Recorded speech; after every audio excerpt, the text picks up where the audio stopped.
Oi, pessoal, espero que estejam bem. Dando continuidade à nossa série Doses de História, hoje falaremos a segunda parte da história de vida de São Jorge. No primeiro vídeo, pessoal, se vocês se lembrarem, a gente fez uma breve conversa sobre a contextualização da perseguição do Império Romano ao movimento cristão. Eu apresentei a vocês no vídeo anterior o fundamento e as razões pelas quais o Império Romano, principalmente pela figura do imperador Diocleciano, estabeleceu uma política de perseguição aos fiéis da palavra de Cristo. Neste vídeo, eu vou apresentar para vocês os elementos principais da biografia de Jorge, as informações que a gente tem, um pouco sobre o processo de morte dele, não a morte em si, mas o significado que ela possui para a Igreja Católica. E na parte final desse vídeo ainda eu apresentarei para vocês a importância de São Jorge na continuidade do cristianismo, mais especificamente da Igreja Católica, como movimento religioso. Então vamos lá. Jorge, como eu já disse no vídeo anterior, nasceu provavelmente no ano de 275 e morreu no ano de 303. Ele era proveniente de uma família tradicional da sociedade romana, onde seu pai, um soldado romano de razoável prestígio, pagão, e sua mãe, uma cristã recém-convertida. Notem que São Jorge já é produto de um movimento de mescla entre a tradição romana e os novos elementos trazidos pelo cristianismo. Isso é um aspecto importante da gente observar. O pai de Jorge morre muito cedo em batalha. E ele, assim como todo jovem da camada mais alta da sua sociedade, tinha como destino, basicamente, o exército, como um meio de manter o prestígio social da família. E Jorge, ele tem uma característica muito importante que marca a personalidade dele. Ele sempre, segundo a tradição, tá, pessoal? Ele sempre foi um soldado exemplar. que defendia os valores romanos e possuía uma fidelidade absoluta a esses princípios. E por causa disso, ele consegue galgar muito cedo e rapidamente os postos e cargos da hierarquia militar romana. Sendo que, com 22 anos de idade, ou seja, 1297, sendo que ele morre com 28 em 303, ele assume uma posição de absoluto destaque no interior do exército romano, que era a representatividade do exército no Senado romano. Ele era o porta-voz do exército no Senado romano. E no ano de 303, Diocleciano, o imperador, ele ordena a grande perseguição aos cristãos. E uma das razões que ele encontra para justificar essa perseguição, além de todas as que eu disse no vídeo anterior, acrescenta-se mais uma. O cristianismo estava gradativamente chegando ao exército.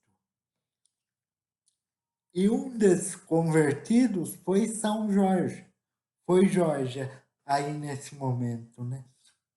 Foi Jorge que começou a enxergar na perseguição uma atitude sanguinária do imperador e sem justificativa. Até que chega um momento no ano de 303 que durante uma solenidade no Senado romano, o Jorge se declara publicamente como cristão e declara também que iria fazer de tudo para defender essa população que ele considerava como injustiçada. De imediato, o imperador Diocleciano se enfurece e pede para que ele se retrate e negue a fé, né, cristã. Jorge se recusa. E essa tentativa ocorre por duas vezes. Vendo que Jorge não nega a fé cristã e se recusa à obediência, Diocleciano, no ano de 303, fundamentalmente no dia 28 de março, degola São Jorge. E essa morte tem uma característica. A morte de São Jorge é considerada para a Igreja Católica modelo exemplar de morte, ou seja, martírio. Martírio é um tipo de morte quando a pessoa em perseguição, né? Quando esta pessoa é perseguida por outra por causa de sua fé, no caso Jorge perseguido por Diocleciano por causa do cristianismo, perde sua vida e passa a ser visto como modelo. Esse tipo de morte, o martírio, é considerado pela Igreja o primeiro modelo de santidade. Então, nesse período de perseguição, temos diversos santos. Fora São Jorge, temos outro famoso também, São Sebastião, Santa Cecília, entre outros. Então, quer dizer o seguinte: a própria morte de São Jorge representa uma defesa da fé. Desde sua morte, no ano de 303, sua figura e sua representatividade, ela é associada com o sentido de defesa do cristianismo, e essa dimensão, esse simbolismo é aprofundado ainda mais com as cruzadas, que é um movimento de guerra contra os árabes para reconquista da Terra Santa na Idade Média, de Jerusalém.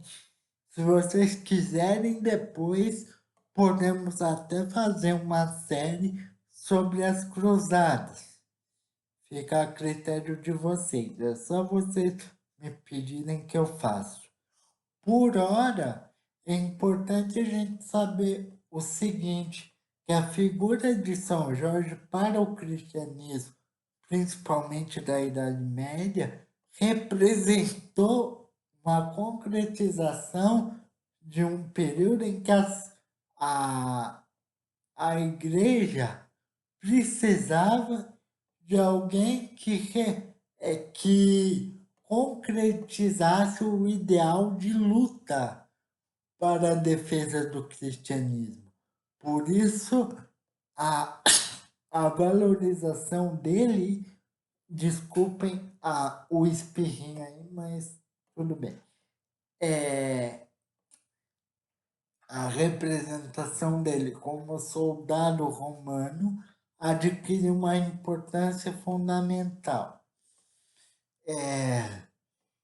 E ganha fundamentalmente o seu grande apoio com a chegada do imperador Constantino ao poder, recuando um pouquinho. Antes das cruzadas, Constantino, o grande fundador de Constantinopla, o Império Romano do Oriente, capital do Império Romano do Oriente, foi o responsável pela associação da figura de São Jorge e fortalecimento dessa figura com o valor de proteção da fé cristã, o soldado cristão, vamos dizer assim. Então, em última análise, antes de encerrar esse vídeo, a gente pode falar que São Jorge, para o cristianismo, ele assume um papel de santo protetor, por isso, santo guerreiro. O fato do combate pela fé é fundamental para a gente entender a importância que a Igreja Católica deu para ele nesse período. No vídeo seguinte, pessoal, eu vou falar um pouco sobre o legado de São Jorge. Que legado é esse? Vou extrapolar um pouquinho a dimensão do catolicismo e vou apresentar a São Jorge como entidade de outras religiões, fundamentalmente as afro-brasileiras, que seria candomblé e umbanda, e fala um pouco sobre o processo de contato entre a tradição negra, né, a tradição africana, em contato com o catolicismo, que deu uma representatividade um pouco diferente para a figura de São Jorge. Pessoal, espero que vocês tenham gostado. Não se esqueçam de se inscrever no canal. Vocês encontram um canal com o nome Leandro Faria, tracinho, doses de história, ok? Me sigam no Instagram, Leandro Faria historiador, Leandro Faria historiador, e não esqueçam de deixar o seu like. Grande abraço, boa semana, fiquem com Deus e cuidem-se.